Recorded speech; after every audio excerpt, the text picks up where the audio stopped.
So the Epic Store has been embarrassing itself a little bit lately. We've had World War Z, or World War Z if you live here in Australia, and that was touted as a huge success thanks to its Twitch numbers. But these were really all paid streamers because no one was actually interested. Meanwhile, Epic CEO Tim Sweeney has confirmed that there will be no internal forums on his store. And why would there be? Who needs pesky consumers telling everyone that a game may be bad, or pointing out bugs and technical issues and helping people out with those? That just won't do apparently. But even after all this, something worse has happened, and this really takes the cake. Randy Pitchford and Borderlands 3 have been the talking point for all the wrong reasons recently, thanks to a 6-month Epic exclusive deal, which has meant Randy has been very chatty on Twitter lately. When he's not leaving USBs lying around, he spends his time defending deals made only for his benefit in mind and not his customers. Specifically, he's been carrying on and on about how Steam might be obsolete in a few years, and how Epic is just great for gaming. That's fine, Randy is entitled to his opinion, but it does look a little odd when his hypocrisy is exposed. Randy has spoken openly about Steam's 30% cut being terrible for the industry, and that Epic's 12% is far more within reason and the only way for PC gaming going forward. Sure, more money in a dev's pocket is nothing to sneeze at, and I'm sure Randy is just out for the good of his employees. However, there's been some troubling news recently that has left a lot of people questioning Randy's reasoning.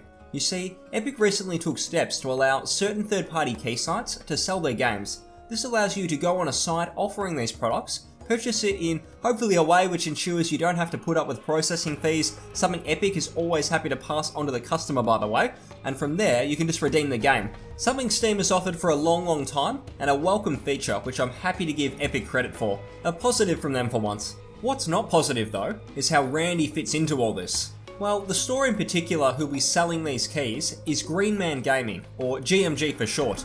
Now how it works on this store is rather than the 88% by 12% split if you buy the game directly from Epic, it'll actually be a 70% to 30% split via GMG. Sound familiar? I thought it might, because that is exactly what Randy Pitchford was supposedly walking away from with Steam, deeming that kind of split completely unfeasible going forward, implying Steam were too greedy. I wish I was shocked, but I'm not. Randy, along with many others, give the impression that Steam's cut is what made them walk away and that it has nothing to do with the bags of money being thrown at them by Epic.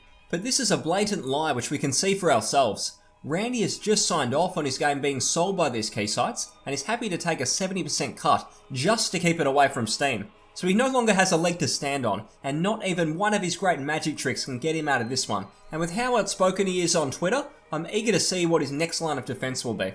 Randy is certainly not the first and will not be the last dev to act high and mighty over social media when it comes to making a deal with Epic, along with defending their decision and the reasoning behind it. But very few of them will actually own up and admit to doing it for the money. When lies like this continue to be exposed for what they are, it only becomes clearer that they think this holier-than-whole stance against Steam actually works, but the bubble is going to burst pretty soon. Most people have had it with these desperate rationalizations, and frankly, honesty is refreshing. The director of Phoenix Point, a kickstarted indie game that is making its way to the Epic Store as an exclusive quite soon, rightly copped a lot of backlash after his decision to take Epic's bribe. But I'll give him this. He was open, upfront about his reasoning behind it, saying that even if they had to refund everyone who backed the game, they'd still be in a great position thanks to Epic's money.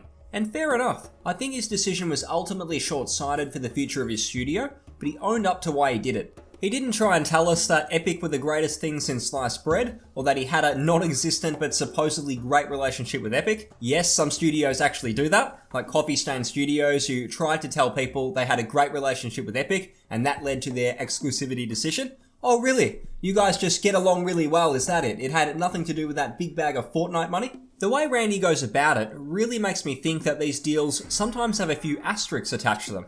Randy is a lot of things, but a spokesperson for Epic now? Is this what it's come to? Even on Xbox and PS4, I haven't seen this kind of shill mentality from developers who go down the path of exclusivity. Then you look at Epic themselves, developing games for Microsoft for quite a long time, and yet Tim Sweeney, who is supposedly now incredibly loyal to developers, was even calling his partner Microsoft out for monopolizing PC gaming back in 2016. Short memories? Or is hypocrisy simply a symptom of anything related to the Epic Store? With Epic seemingly having unlimited money in their pockets to continue throwing at these exclusives, it's going to be interesting to see when the camel's back finally breaks. It's clear that Tencent, a Chinese company with a lot of questionable interests, people's privacy certainly not being one of them, is bankrolling a lot of this, and while Tim Sweeney likes to tell people that him and Tencent are great friends and nothing is amiss there, I beg to differ. This isn't a hunch either. Let's have a look at who has actually left Epic Games since Tencent got involved. One name springs to mind straight away, and that is Rod Ferguson, who is now working for Microsoft, funnily enough. Rod left Epic in August 2012, and when he did, he was quite outspoken about his reasoning and that it was very much tied to Tencent's acquisition. Adam Chimlers was another along with Lee Perry, all key members of Epic who left around the same time, all citing Tencent as a big reason for leaving. Now publicly, they mostly talked about fear that the company would go in a direction of free-to-play style games and that being the main reason behind it, but perhaps there's actually more to the story than that. Tencent and by association Epic clearly want to be the key player in the PC market space, and this is absolutely not about being a healthy alternative. They realise that PC gamers don't want to spread their libraries across different storefronts, dividing their friends, online game communities, etc. So it's all about forcing people over once that big game they've been waiting for is Epic Store only. They then hope in a year or two, once Epic feel comfortable enough to stop with the exclusives, that they'll be embedded in and will continue to buy their games from the store regardless. They're playing the long game with their younger audience as well. The kids these days aren't growing up with World of Warcraft, it's Fortnite, which means all these young kids are getting home from school and using the Epic launcher every single day. So what happens in years to come when they grow out of Fortnite?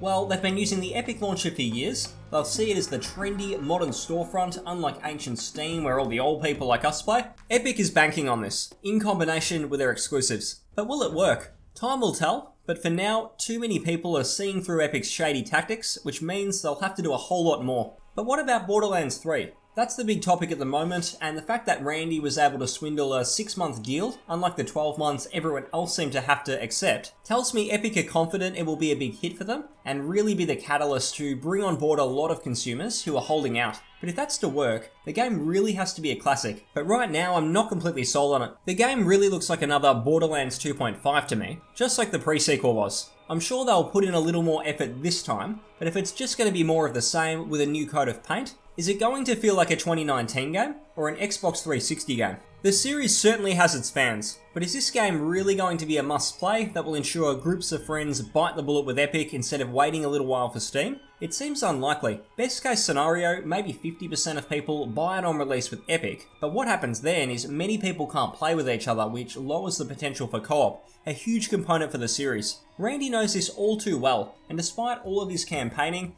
I have no doubt that this is the primary reason that Borderlands 3 is a 6-month exclusive instead of 12. Randy simply isn't willing to risk losing out on extra cash if an Epic launch turns out to be a flop. What's interesting is Randy's lies actually extend to the development of Borderlands 3 as well. A couple of weeks ago, he revealed that Troy Baker turned down a return to the game as Reese, who he's played in previous titles. This upset a few fans who wanted answers from Troy, thus targeting him for harassment instead of Randy. However, Troy's now come out with his own version of events, saying that he'd love to come back, that he was told he wouldn't be returning by Gearbox, and that next time Randy should fact-check his tweets. Well, considering Randy doesn't even fact-check the deals he makes apparently, given he's supposedly against a 30% split for his game, despite signing up for exactly that with Epic and GMG, it's probably too much to expect him to get to the bottom of something like this. The truth is, Randy probably just didn't think it would blow up like it did, and wouldn't expect Troy to defend himself in such a manner. If Gearbox just came out and said they decided not to get Troy back because he was too expensive, it would be a bad look on the game, like they were cutting corners, which is very much true if Troy is telling the truth. And let's face it, it's far more likely out of the two options, given Randy's history. If they have to mislead fans about saving costs with voice actors, what else are they hiding or not telling us? Is this really an epic entry in the Borderlands series? Or is it a by-the-numbers affair that they want to get out as quickly as possible to make up for all the losses with Battleborn? I hope it's a good game. I enjoy the series and there's a lot of talented Gearbox and I'm sure they've got a classic game in them, but we've seen how often poor leadership can just let a game down. Anthem, Fallout 76, we've seen it all recently, and truth be told, Gearbox need Borderlands 3 to be a big hit. Randy has talked constantly about Steam being a dying store within 5 years, but if he's not careful, the same could happen for Gearbox. You look through their recent lineup and it's actually pretty desperate, and it's not pretty. Since their last serious hit, Borderlands 2 in 2012, we've had Alien Colonial Marines and Battleborn, both of these being flops, with Colonial Marines a genuine contender for worst game of the decade by a big publisher. And then there were these cash grabs like Duke Nukem 20th Anniversary and Bulletstorm Full Clip, neither of which are actual new games. They aren't the sort of releases that come from a confident, successful publisher, but one that is clinging to past successes. Randy talks about store curation and that he wouldn't want to sell products in his store that he didn't approve of. Randy, are you telling me that you would want Aliens Colonial Marines on your store shelf or Duke Nukem Forever? It's well and good to talk about how you think user reviews are bad, but let's face it, if reviews and word of mouth didn't exist, you probably wouldn't get away with some of these awful half-assed releases that you push out the door. If you think any of us buy for a second that you're doing this in the name of ensuring quality games are what make their way into shops, you're as deluded as anyone waiting for a Battleborn 2. Lastly, I've done some more digging, and it's quite clear that Randy Pitchford has a bit of a vendetta against Steam, which may also explain why he's so outspoken. He's talked in the past about his quarrels with Valve about Half-Life expansions that Gearbox worked on, these being Opposing Force, Blue Shift along with PS2 ports of Half-Life. It's well and good for Randy to be upset at what went on with these titles, but Randy, let it go. It's been nearly 20 years. If you held such grudges with Epic, you'd only have to go back in time for half of that period to hear Epic tell us that console gaming is where it's at and PC gaming is dead. This is why they developed for console only for so long before crawling back. I do believe that Gearbox and Randy's overly negative stance against Steam is something that will come back to bite them. When you show so much disdain for a storefront that many people are loyal to, not to mention a store who you have to thank for helping your game series become a big success, you're going to rub a few people the wrong way. The same sort of people who may think, hey, Borderlands 3 looks nice, but I think I can hang on for a few months and wait for that inevitable Steam sale. If Borderlands 3 is going to be a true out-of-the-gate success, then it is going to need to be an unparalleled triumph for Gearbox. It's going to have to be innovative, grab people from the get-go, and have a launch which makes people feel like they simply cannot miss out. Anything short of that, and Randy will be eating his words, and it won't be long before we hear him groveling to fans who are waiting for that Steam release. Stay humble, Randy. That's what the fans ask for, and your company needs its fans more than ever if you're going to stay a force in the games industry.